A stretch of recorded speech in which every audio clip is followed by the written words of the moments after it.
Hello everyone, this is Matteo from Starway Design. In the previous video, we created a system that automatically builds the FPGA bitstream and the Linux image. Let's imagine a bug has been found after a bitstream or a Linux image has been released. The questions we need to answer to fix the problem are: what's the version with the bug? What's the source code that we use to build a particular version? By the end of this video, we'll be able to answer those questions for FPGA bitstream and Linux image, but also to identify a particular board, for example for ARMA. Let's begin.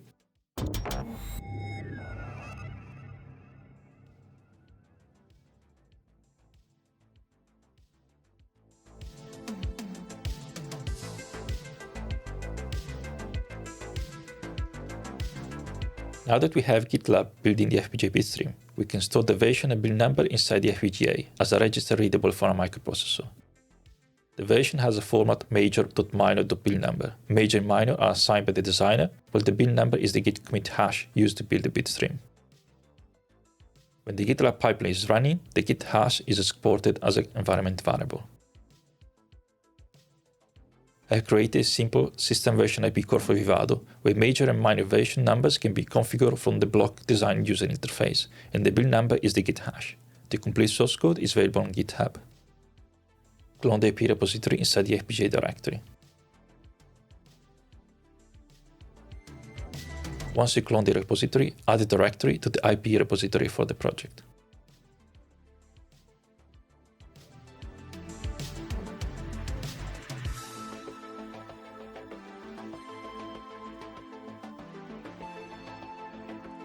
Let's add the system version IP core to the design used in the previous videos.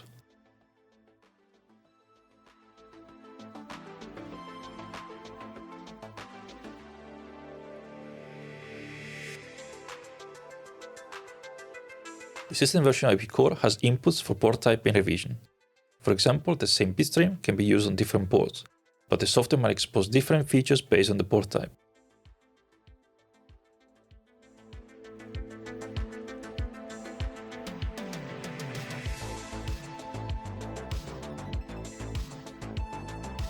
Similarly, the software might need to run on different board revisions. This way you can have a single FPGA bitstream or firmware that supports multiple products or product revisions. In this example, we're going to wire board type and revision to the Z-board DIP switches. Set a major and minor version.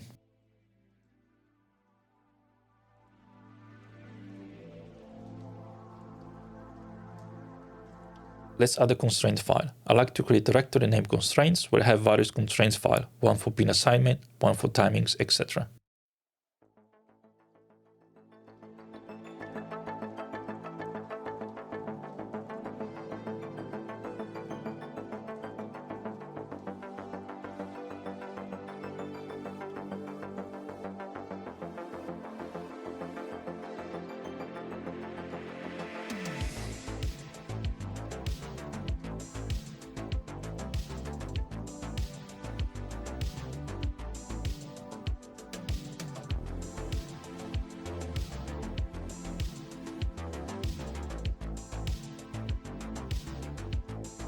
The build bitstream script sets the build number in the system version IP core.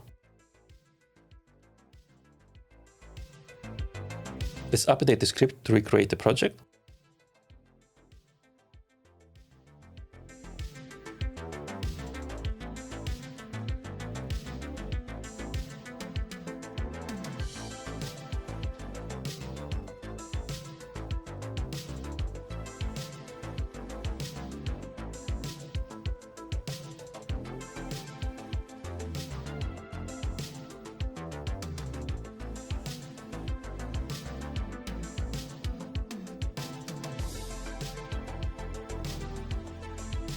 Add the constraints to the repository, and add the IP repository as a Git submodule, and commit the changes.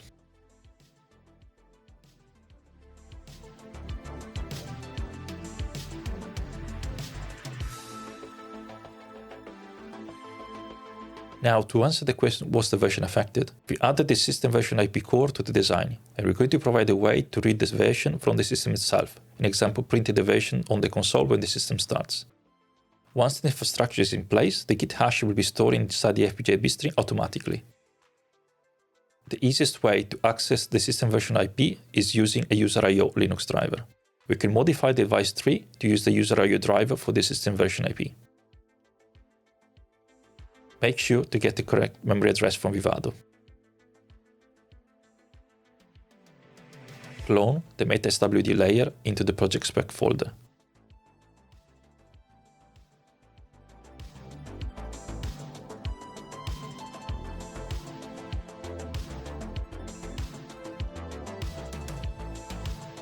Add the meta layer to your project with PetaLinux config. In your two settings, user layers, add this.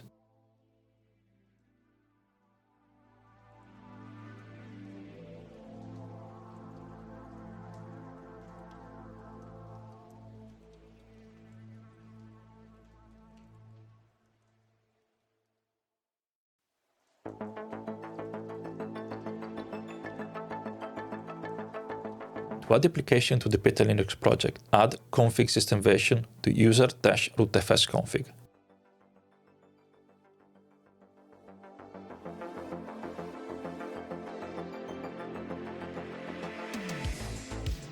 And then use PetaLinux config.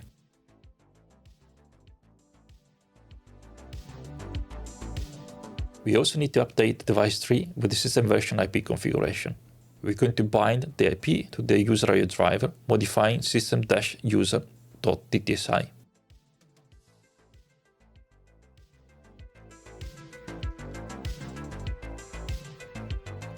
I have a simple application written in C to read and print the build number, port type, and version.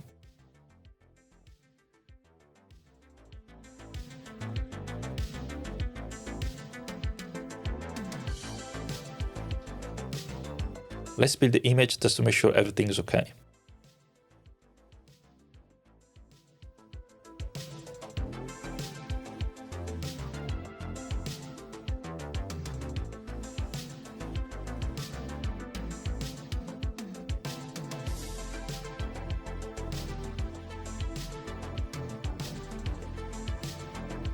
What can you do for versioning the PetaLinux image?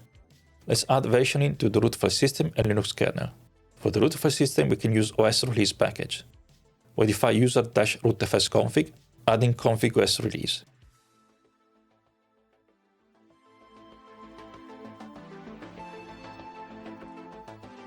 And add the package to the root file system with PetaLinux config.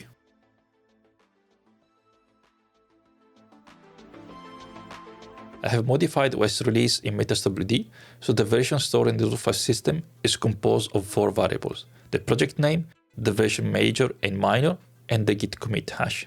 The first 3 can be set in PetaLinux.bsp.conf, while the last is set automatically by GitLab CI. The GitLab CI environment variable has to be explicitly allowed from the external environment into Bitbake's data store. This is done in the build image script.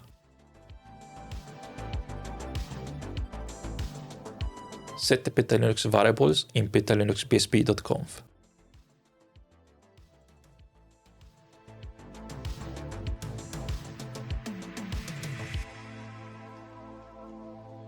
Also add this line, otherwise the bb append file in MetaSWD will not be used. Make sure you have enabled MetaSWD layer as shown earlier in the video. For the kernel, I have modified the recipe to add version major, version minor, and the GitLab CI hash to the extra version in the makefile.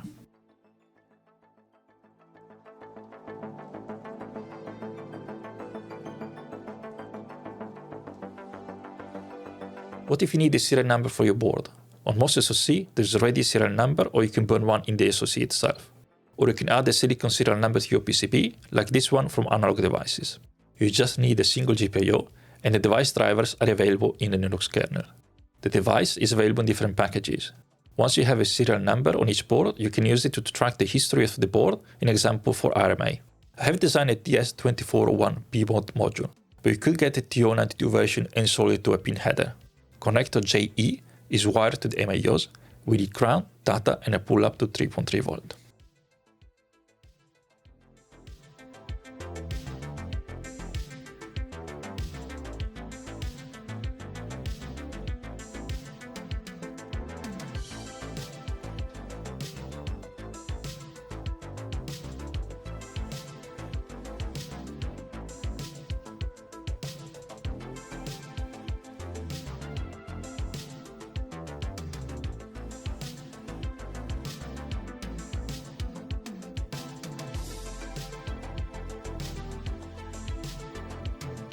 On the PetaLinux side, we need to enable the driver for the one-wire core.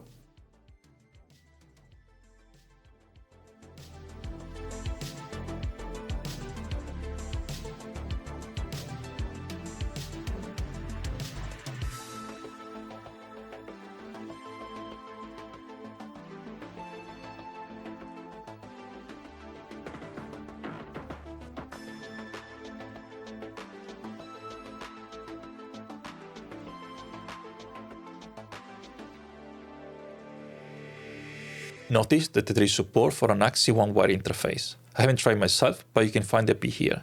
From the notes, it seems very experimental, so we're going to stick with the GPIO implementation for now.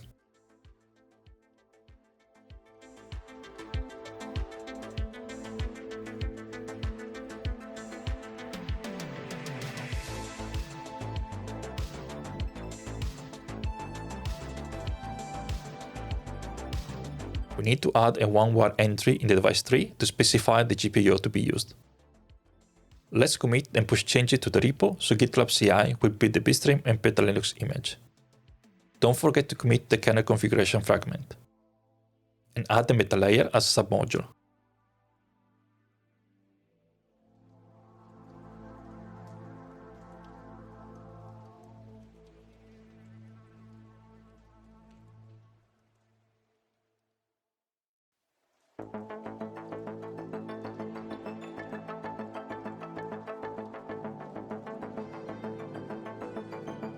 Download the artifacts and copy them to the SD card.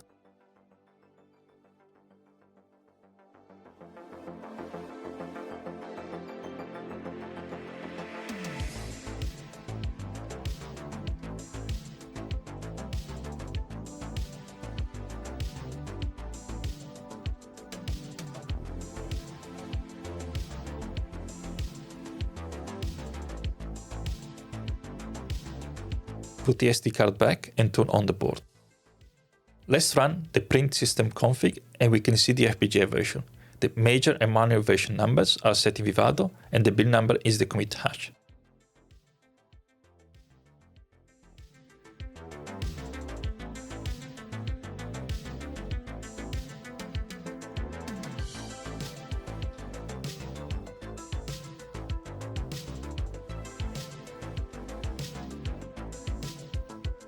Given the git hash, it is straightforward to get the source code used to build that particular bitstream or PetaLinux image.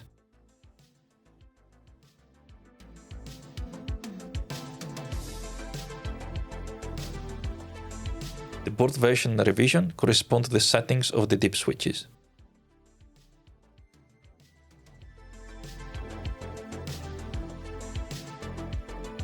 We can check the OS version.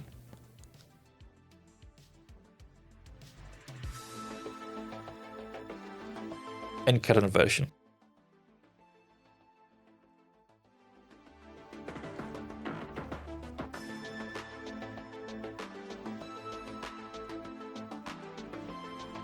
We can read the serial number for my Silicon ID from sysfs.